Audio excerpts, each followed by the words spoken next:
Okay, so looks like we got cross-position spawns here. On the left, our TL Terran, hailing from Sweden, member of Team Liquid. Currently 1-0 up. Can he take this one down? It is. Piquet, Jinro. Didn't quite get the tornado there. No. It's Jinro. Looking a lot more relaxed in the first game. Yep.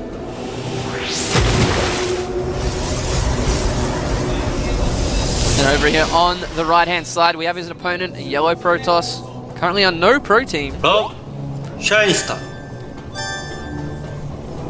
I kind of get that one now. ShinyStar? Yeah. Alright, so given these positions, drops are going to be a lot harder for these guys to utilize, and it was a big part of their game plan in the first match. How do you think that's going to play out here, Torch? I don't know exactly. Because it's so far, or across positions, it does give them both the ability to expand quickly. Jinro did go for a 1 barracks expansion last game, but we do see the refinery going up already. So he might be going for more of a Banshee play in this game. He doesn't know that it's cross positions yet, but his scout is going out now, and when he sees that, we'll see how his build transitions from there.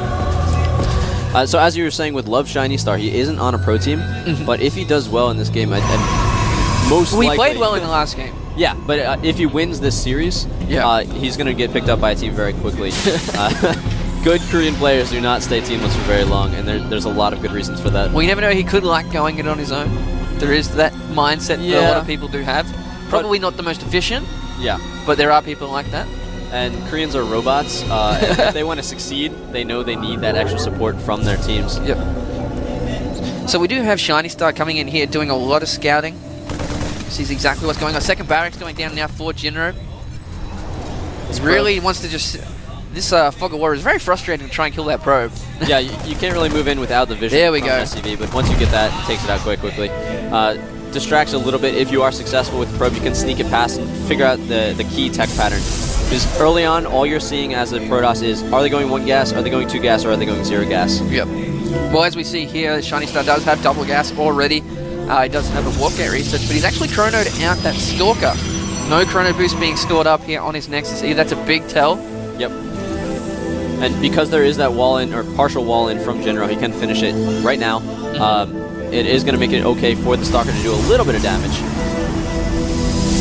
Well, we did see in the first game that ShinyStar really liked to be aggressive with that Stalker, just kept in Jinro's face. He will be able to do a couple of hits to these Flight Evos, but with the 3 Marines there, he should be safe. We also have a second barracks with the Tech Lab being finished up now.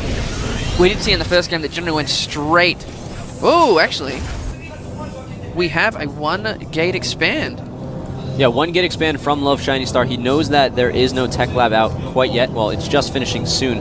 But because there's no Tech Lab, there are no Marauders, and without Marauders or Stim, you really can't move out on the field against him. Stalker like this, however, he did get a lot of hits there, so that might trigger Jinro to move out and try to get that snipe. If he can snipe the first Stalker, then it gives him a lot of control of the game. He did move a little bit close to that cliff there, but I think ShinyStar knows that.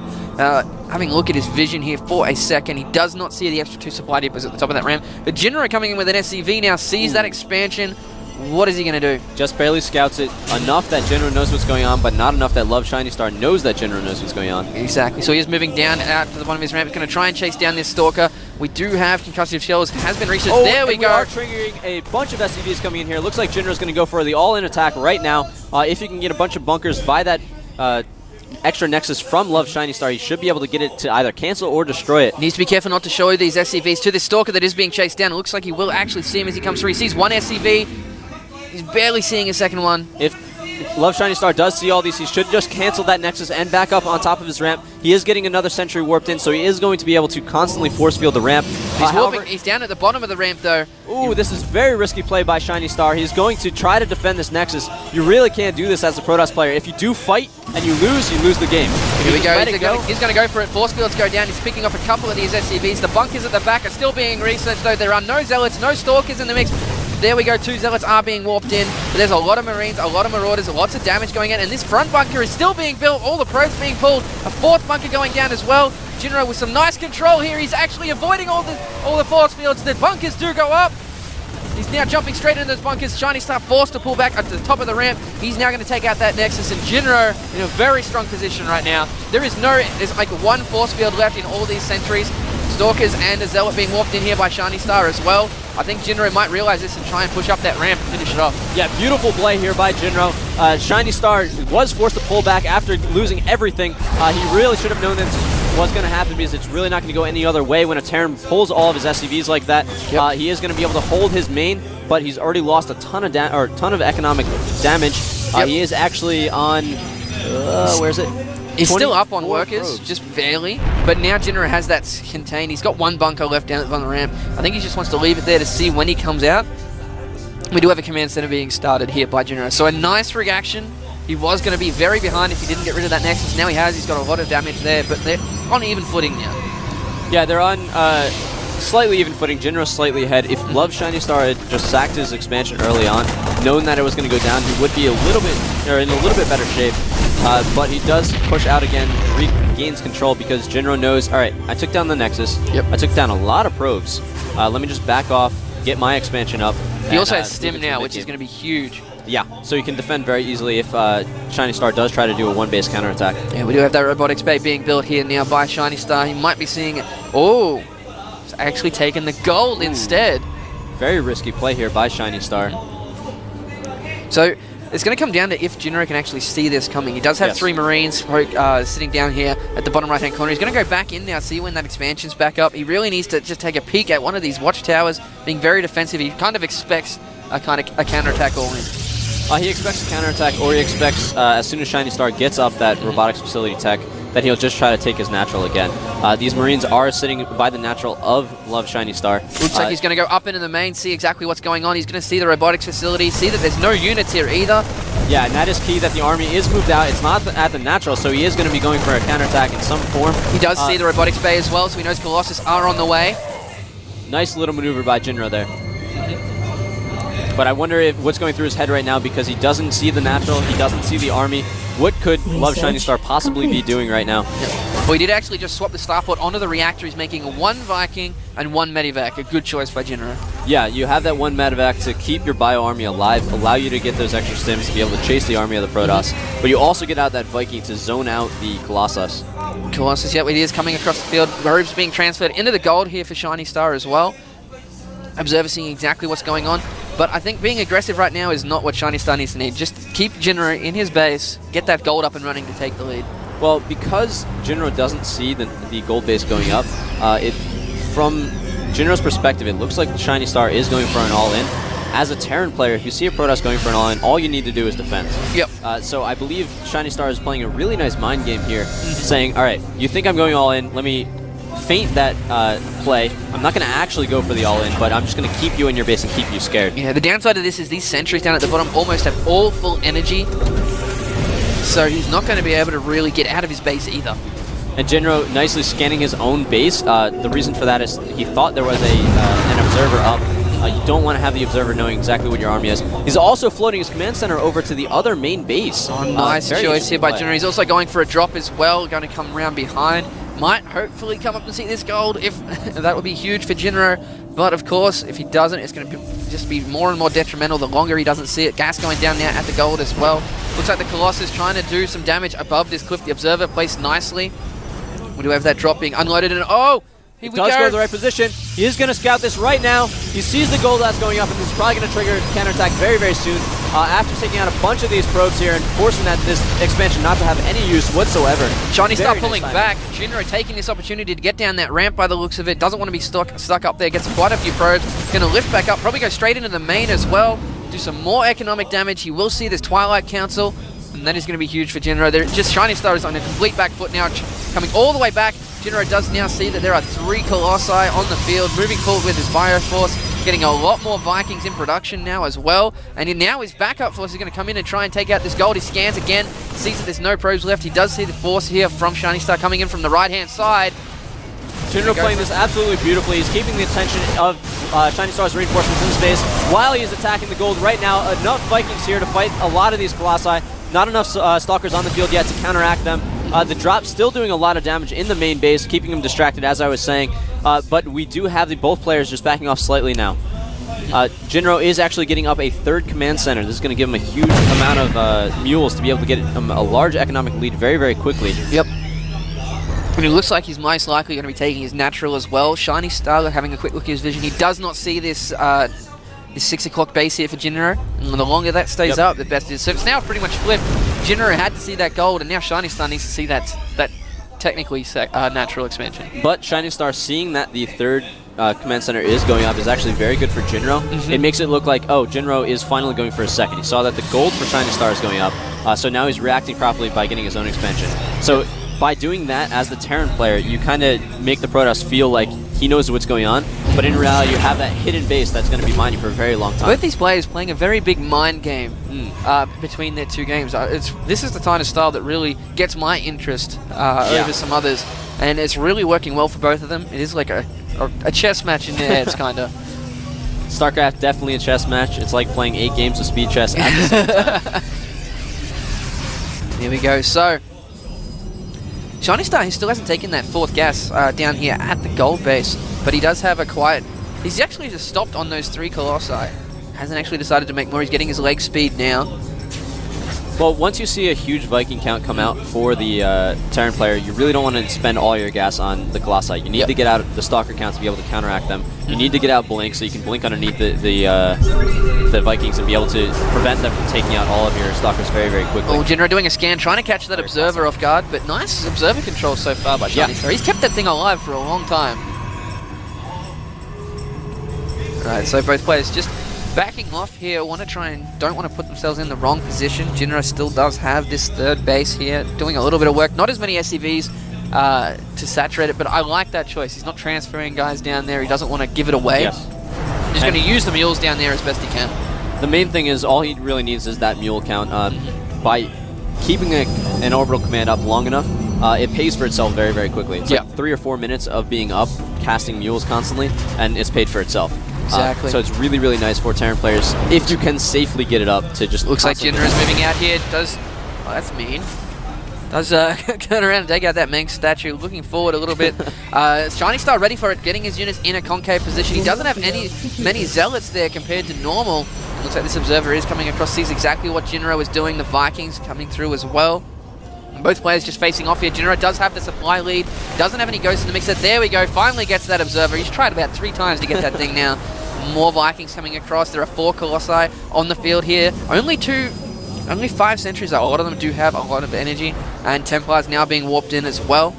Yeah, he's had those sentries since early in the game. When you get the sentries up early, it allows them to build up the energy. And 5 sentries can do the same work as 10 if you were to get those 10 later on. We actually do have a pylon going down here at the very top of the map.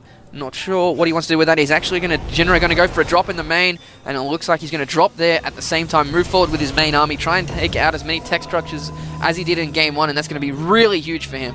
Yeah, Jinro really good at having a lot of things going on at the same time. He's going to stim forward a few Marauders in the main fight while doing this drop in the back behind the... Whoa, and that's actually forced ShinyStar to plump all his units together. The drop has been dropped down here, and here he comes. He's going forward at the front with the Vikings, going to try and pick off these Colossus. He's left his Bioforce behind. Blink is done. Here he goes, because the drop is going to get this Robotics Bay as well. There are no units being warped in just yet for ShinyStar. I think he just expects an attack from the front coming into the mineral line. Now he's seeing the Templar Archive. Storm's not going to be researched. If he can get this down, it's going to be huge for Jinro. This drop, absolutely unchallenged. All of the warp gates are on cooldown. It's perfect timing by Jinro here. And now he's going to go for a robotics facility as well. ShinyStar in a very bad spot. ShinyStar knows that he needs to do something right now. He's long distance mining, and for some reason his Nexus might go down in this position. That would be huge for Jinro. Force him onto only 1 mining base at the gold. If he loses his position, he's going to lose the game. Yep. A lot of Vikings here going to be able to keep these Colossi back, but the Stalkers do blink in and force the Vikings to retreat. Still nothing to challenge these this drop here in the front. Jinro is just very wary of the counterattack that he knows is coming. If he can survive that, he'll win the game. He knows it in exactly what's going on. And all these pylons, ShinyStar's now supply capped as well. He's bringing units back. This is just, it looks like nerves coming through. He's going to get the Cyber Core. Maybe, no, the units finally gets cleaned up, but he's gotten so many. Not only getting units, he is getting the... Oh my god, this so close to getting that Cyber Core. And there we go, the engagement in the middle. EMP's going down, sniping all of those Zealots coming forward, and ShinyStar just really panicking right now, trying to pull back. And EMP goes down on all the Templars as well, being walked straight into an Archon. Jinro moving forward, getting as many Colossi as he can. Nice control by Jinro, another great EMP as well. These Vikings focusing down the Colossus very well, pulling back from behind the Stalkers. ShinyStar's units are just absolutely melting to this. This is going to be it. There's so many Marauders in this mix, and they are going to take down the army. That's right. Jinro takes it 2-0. Very relieved. That is going to be awesome for him. It's really going to help him to get the confidence to get back into Code S. Little celebration there. Very unfortunate for ShinyStar, but first televised match, doesn't play on it, not currently part of a pro team. Nope. And it really showed in that game, I feel. Yeah, he didn't have the support. Like a lot of these teams have their coaches here with them, so when they are down a game, the coaches can come in and talk to them and get their mind game back up to where it needs to be. Yeah, it's also got a lot to do with the fact he didn't seem to have much practice defending against those drops. His warp gates were on cooldown. A lot of players actually keep 1 or 2 warp gates off cooldown for a long time, just in case that happens, and it really hurt him. He lost all his tech structures both times to drops, and after that he just seemed to fall apart. Yeah, but ShinyStar did make a few mistakes, but I think it was more that Jinro played almost perfect or both of those games. Absolutely. Really, really nice play. This is the Jinro that we all know and love, and it's going to be interesting to see how he does in the next match on Friday. Yes, he will be playing on Friday. He will be playing already on Friday. It's Wednesday right now, so only 2 more days and we get to see him play once again. Yes, but not much time in between matches. It's very stressful for the players, but we'll see who can hold up under that. Yeah, and so we are going to see his opponent come out of this next match, which is going to be equally exciting. It is going to be... Who's up next, Torch? I don't know. I think we'll keep it as a secret. We'll keep it a secret. So make people stay. Yeah, but it will be a Terran versus Terran once again, and it will be on Tal'Darim Altar to start. And I think we're going to go into a 5-minute break very shortly. Oh, of course. And then we'll be right back. Yeah. But I don't know, like... I look at those games between Jinro and ShinyStar. I see so much potential in ShinyStar. He just needs the experience behind him to actually know what to do in those situations. Because he was keeping up in the macro. His unit control was really good as well. The mind games that he had were amazing with Jinro. And I really think he could go far if he gets the right support. And a lot of counter mind games going on. But as you were saying, he did fall apart a little bit towards the end of that game. That one drop from Jinro really just won him the game. Both games, actually. So I think if ShinyStar finds a team, finds good practice partners, finds someone that can help him work on his mentality in addition to his gameplay, in addition to his mechanics. Oh, no, he will be back. I guarantee it. Oh, yeah. I agree. Alrighty, so... I don't know. Thinking about the TBT coming up, I think we should just spoil it anyway, because we got a little bit of time. Gotta keep it secret. We're going to keep it a secret? If you guys do want to know, don't want to be spoiled, go check out GOMTV.net. All the VODs are up there from the previous seasons and this upcoming season. GSTL is going on. It's a longer GSTL this time. It's actually a league instead of just a tournament. We'll be lasting 10 weeks of league play, and then we'll be going into a playoff after that for 3 weeks. They will be casted tomorrow by Artosis and Tasteless. They will be back, the Casting Archon, for tomorrow night. For tomorrow night? No, but you guys will have to put up with me and Wolf for the Morning Code A. Yep. Put up with. You guys are doing a fantastic job. Thank you for being here. Unstable and Wolf are here with Team FXO, a foreign team that is here in Korea trying to compete in the GSTL. Also doing quite well in the GSL itself. Yes. Sheth won his match yesterday, and we'll be seeing him play again on Friday. Yes. Interestingly enough, against Puzzle, who is also in the GSTL team we're playing as well. Maybe we'll have a rematch. That'll be exciting. So anyone that's just tuning in, again, you can check out GOMTV.net for all the schedules. If you have a smartphone, you can go to m.gomtv.net. You can also follow us on Twitter at GOMTV. You can indeed. And you can tweet at us any questions that you need. If you want to talk about Team FXO, what did it take to get here? What is it like having a foreign team playing in a Korean tournament? Check him out at Unstable. FXO Unstable and also FX Open Esports on Twitter. And we're going to go to a 5-minute break right now.